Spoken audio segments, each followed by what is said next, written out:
만들고 세우셨사오니. 하나님이 빚어가시고 다듬어가시고 세워가시는 과정 속에 깨달아 알아가는 게 있다 그랬습니다. 주의 계명들을 배워가는, 깨달아 주의 계명들을 배워가는 그런 은혜들. 시편 저자가 주의 계명들을 배우게 되어지는데, 주의 계명들을 어떻게 배워지냐 그랬더니 그 계명을 하나님의 뜻, 하나님이 주시는 은혜를, 하나님이 계획하고 계시는, 이끌어가고 인도하고 계시는 하나님의 뜻을 어떻게 알게 되어지냐 그랬더니, 물론 계명을 통하여 배우게 되어지는데 그 계명은 실제적으로 삶에서 고난을 통해서 배우게 된다라고 이제 앞에 고백하고 있는데, 67절부터 71절까지만 같이 우리 앞에 시편 바로 앞에 있는 거 읽어보겠습니다. 시작. 고난 당하기 전에는 내가 그릇 행하였더니 이제는 주의 말씀을 지키나이다. 주는 선하사 선을 행하시오니 주의 율례대로 나를 가르치소서. 교만한 자들이 거짓을 지어 나를 치려하였사오나 나는 전심으로 주의 법도를 지키리이다. 그들의 마음은 살쪄서 기름덩이 같으나 나는 주의 법을 즐거워하나이다. 고난당한 것이 내게 유익이라. 이로 말미암아 내가 주의 율례들을 배우게 되었나이다. 아멘. 계속 되어지는 고백 속에 하나님 말씀을 배우면서 하나님의 율례들, 법도들을 배우게 되면 깨닫게 되어지면서 어떤 은혜가 있었냐 그랬더니, 고난을 통하여서 비로소 하나님의 뜻을 알게 되었다는 겁니다. 그런데 70절 말씀에 보면 그들의 마음은 살쪄서라는 표현이 나옵니다. 그러니까 이게 어떤 의미냐면, 주의 법을 배워가는데, 하나님 뜻을 알아가는데 고난을 통해서 알아간다는 겁니다. 그래서 고난 당하기 전에는 몰랐다가 고난을 통해서 주의 말씀을 지켜가는 법을 배워가고 주의 말씀을 깨달아 가는데, 그 깨닫지 못할 때 표현을 70절에 마음이 어떤 상태라고요? 마음이 살쪄서. 마음이 살쪘다. 그 밑에 각주에 보면 마음이 둔하여 이런 표현이 있어요. 마음이 둔해진 겁니다. 그러니까 미련한 상태인 거고 깨달음이 없는 상태였다가 인생은 고난을 통하여서 깨닫게 되어진다는 겁니다. 그러니까 우리 시간을 이렇게 되돌아 놓고 보면 고난을 통해서 깨닫게 되는 거죠. 인생에 풀리고 잘 풀릴 때는 잘 모르지만 뭔가 답답한 일이 계속 되어지고 고난을 통해서 우리가 배워지는 게 있는데, 그게 우리 마음이 살쪄서 우리가 둔화해져서 깨닫지 못하다는 것. 그러니까 고난을 통해서 마음이 둔화해진 마음이, 깨닫지 못하는 마음들이 깨달아져서 주의 율례들, 하나님의 법, 규례들, 하나님의 말씀을 깨달아 알게 되어진다라는 겁니다. 그런데 그 뒤에 이제 오늘 읽었던 말씀 보면, 자 75절 말씀 같이 한번 읽어보겠습니다. 75절. 자,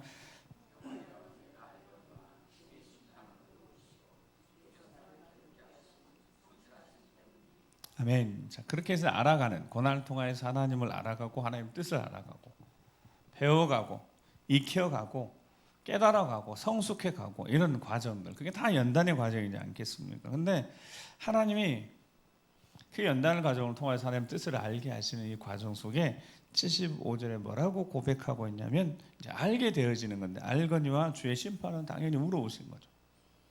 하나님이 결국 행하시는 그 공의로운 하나님이시니까 심판이 우러오시다네요. 근데 뒤에 뭐라고 고백하고 있냐면, 주께서 나를 괴롭게 하시면 뭐 때문이다고요? 자, 성실하심 때문이다. 오늘 이 말씀 나누려고 합니다. 이게 어떻게 해석될 수가 있냐면,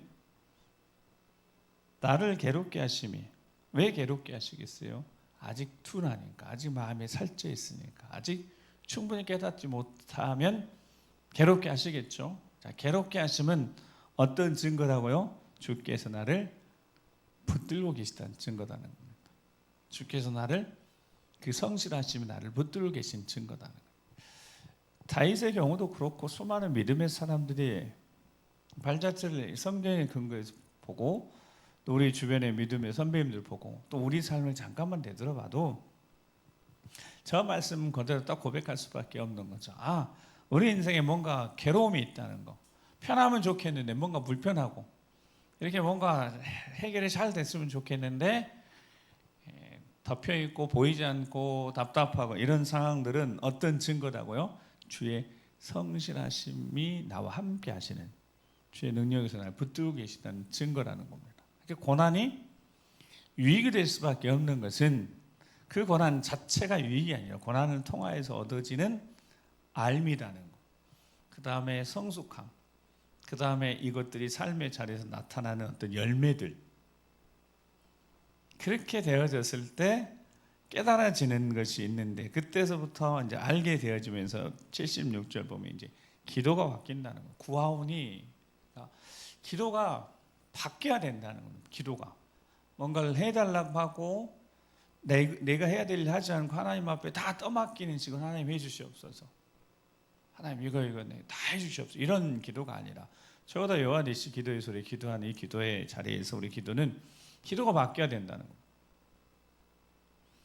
하나님의 성실하심이 나를 붙들고 있는 이 과정이 내가 괴롭고 힘들고 답답해도 이 과정을 통하여서 우리가 경험되어진 확실한 진리 하나는 결국 하나님의 공의가 나타나서 하나님 행하시는 모든 일들이 다 의롭고 공의롭고 정의롭다는 겁니다. 은혜롭다는 겁니다. 결국은 다 그렇게 되어지니까요.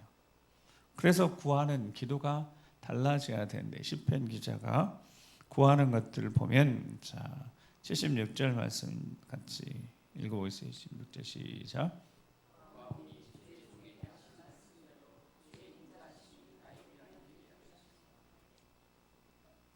77절까지 같이 읽어보겠습니다. 시작.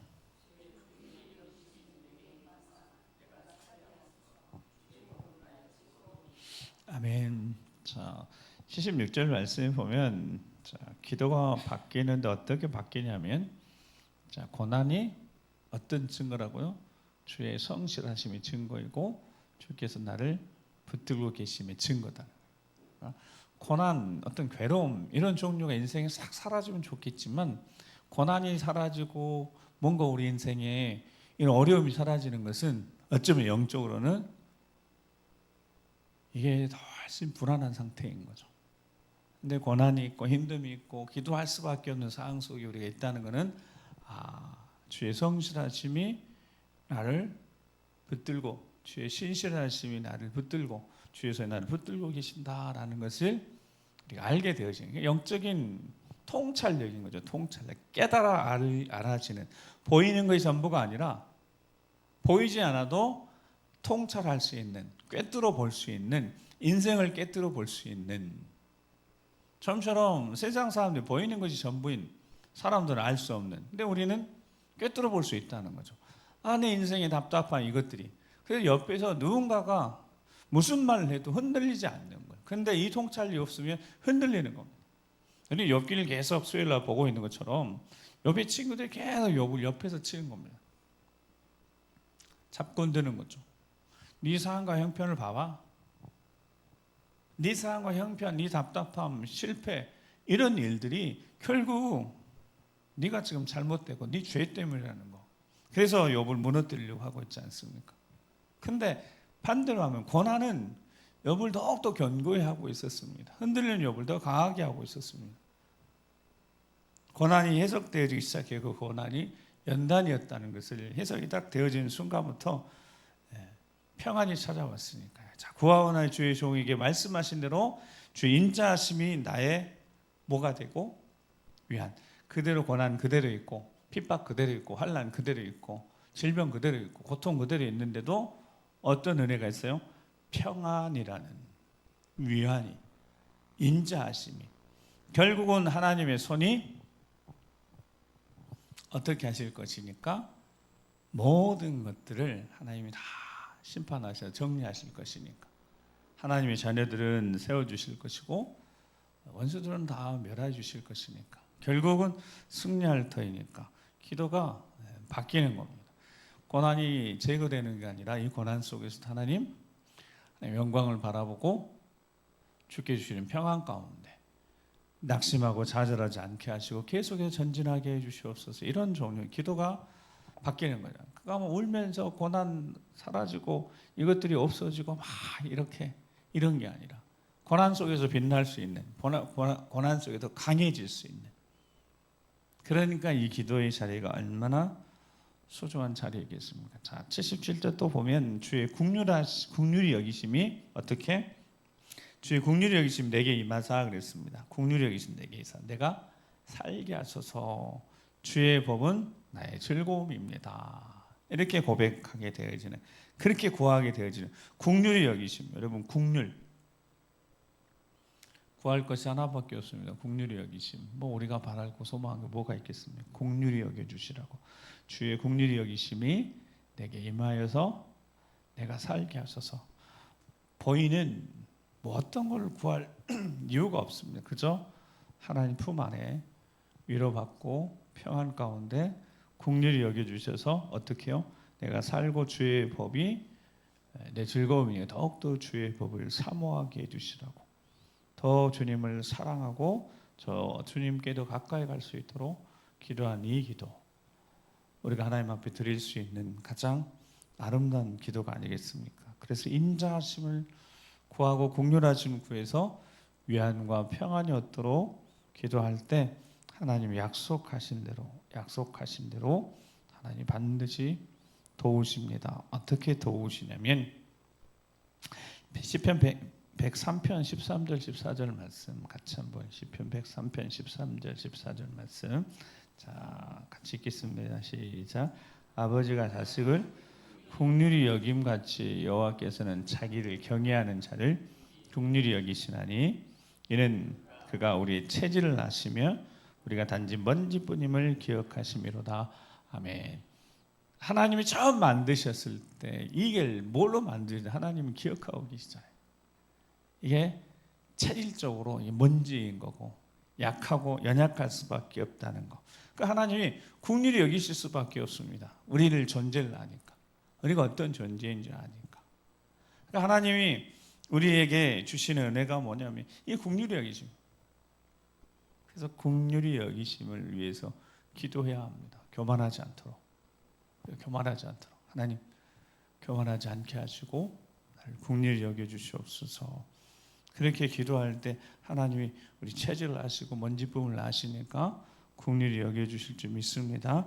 그러니까 오늘 우리의 기도가 평안을, 그리고 하나님의 위안을, 위로를, 그리고 하나님이 주시는 이 긍휼의 은혜를 구할 때 우리 삶의 자리에서 하나하나 뭔가 묶여있는 것 같고 복잡한 것 같아도 하나님의 손길, 그 어떤 손길이요?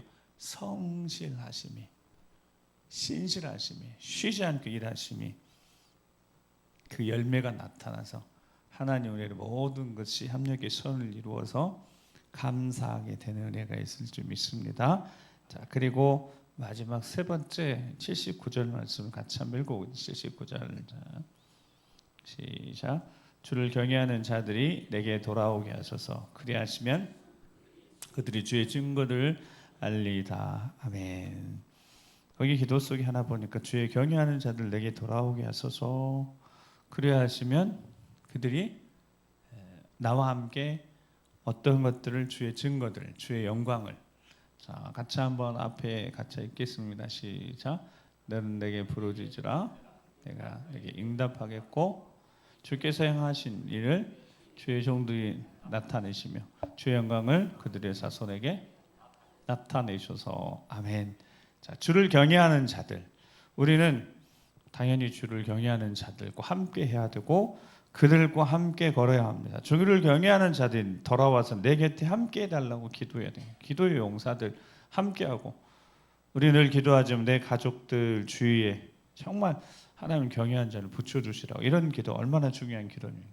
그러기 위해서 우리가 기도하기를, 주를 경외하는 자들을 하나님에게 붙여주시라고, 기도의 용사들 붙여주시라고, 동역자 붙여주시라고. 왜냐하면 여호와를 경외하는 자에게 주신 은혜가 있기 때문에 그렇습니다. 함께하는, 주를 경외하는 자들과 함께 했을 때 그들이 주의 증거들을 알게 되어지는 건 내 삶에도 그들의 삶에도 나타나는 하나님의 영광을 함께 경험할 수 있으니까요. 그래서 기도의 자리가 정말 중요한 자리이고 함께 기도한 이 시간이 정말 중요한 시간이고 우리가 우리 신앙을 제대로 지킬 수 있는 방법이 바로 예배의 자리, 함께 주를 경외한 자들과 함께하는 그 시간, 그 자리가 정말 중요한 거고 그 하나님을 경외하는 자들에게는 하나님의 영광을 허락하시니까요. 마지막 잠언 14장 20절 27절 말씀을 읽고 오늘 또 여호와를 경외하며 함께 여호와를 경외한 자들 우리가 함께 모여서 기도하는 이곳에 주신 약속의 말씀 같이 읽겠습니다. 시작. 여호와를 경외하는 자에게는 견고한 의뢰가 있나니 그 자녀들에게 피난처가 있으리라. 여호와를 경외하는 것은 생명의 셈이니 사망의 그물에서 벗어나게 하느니라. 아멘. 다시 한번 읽겠습니다. 26절 17절 시작.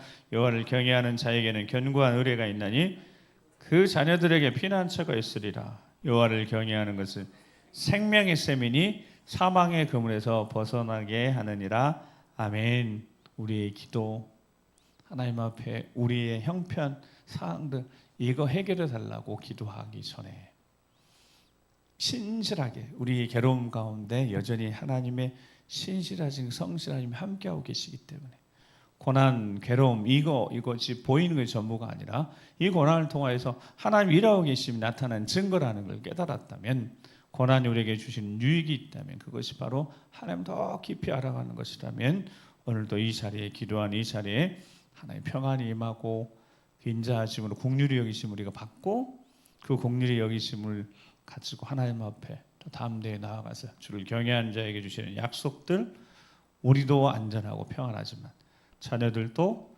안전하고 피난처가 있고 계속해서 생명샘에서 주어지는 이 생명의 은혜들이 넘쳐 흘러서 하나님이 세워가시는 승리의 삶을 살아가는 우리가 되길 주의 이름으로 축복합니다. 우리 함께 기도하시겠습니다. 우리 함께 기도하시면서 하나님 우리에게 약속하신 것들을 생각하면서 우리 기도했으면 좋겠습니다. 주를 경외하는 자들 여기 우리 주의 말씀을 바라며 74절에 보면 주의 경외하는 자들이 나를 보고 기뻐하면 내가 주의 말씀을 바라는 까닭이라고 주의 말씀을 바라고 주께 내게 주신 말씀을 바라고 지금 내게 하시는 말씀을 우리가 바라고 소망하였더니 말씀하셨으니까요. 나를 괴롭게 하시면 주의 성실하심이 나를 붙들고 계시다는 증거라고 말씀했으니까 지금 우리 삶이 힘듭니까? 어렵고 고난이 있고 걱정이 되고 근심이 되고 어려움이 있으면 답답함이 있습니까? 이는 주의 성실하심 나를 붙들고 계시다는 증거라는 거예요. 지금도 이 고난을 통해서 나를 다듬어 가시는 하나님의 사랑의 손길로 나를 다듬어 가시는 과정이라는 겁니다. 우리 인생에 고난이 해석되면 그 다음부터 오는 영적인 유익은 평안이 영적인 유익은 평안입니다. 위로하시고 평안케 하시는 상황과 관계 흔들리지 않고 계속 믿음에 전진할 수 있는 그 은혜 오늘 이 자리 오늘 또 이 기도의 자리에서 주의 상황과 환경 속에서 우리 흔들리지 않고 주님 바라보고 주께 주시는 평안과 위로함 얻고 특별히 긍휼히 여겨주시라고 기도할 때 주여 나를 불쌍히 여기시고 여호와를 경외하며 여호와를 의뢰하는 자에게 주시는 확실한 약속들이 우리 삶에 우리 믿음의 가정에 일어나는 주의 영광이 나타나는 믿음의 가정 될 수 있도록 가정의 달 우리가 기도의 자리에 승리할 수 있도록 우리 계속해서 붙잡아 주시옵시고 주의 영광을 위해서 힘차게 나아갈 때 주여 우리에게 보여주시옵소서. 주께 행한 이들을 나타내 보여주시며 주의 영광 우리 자녀 수손들에게 나타내 보여주시옵소서. 주의 영광을 허락해 주시라고 먼저 주여 한번 부르고 기도하겠습니다. 주여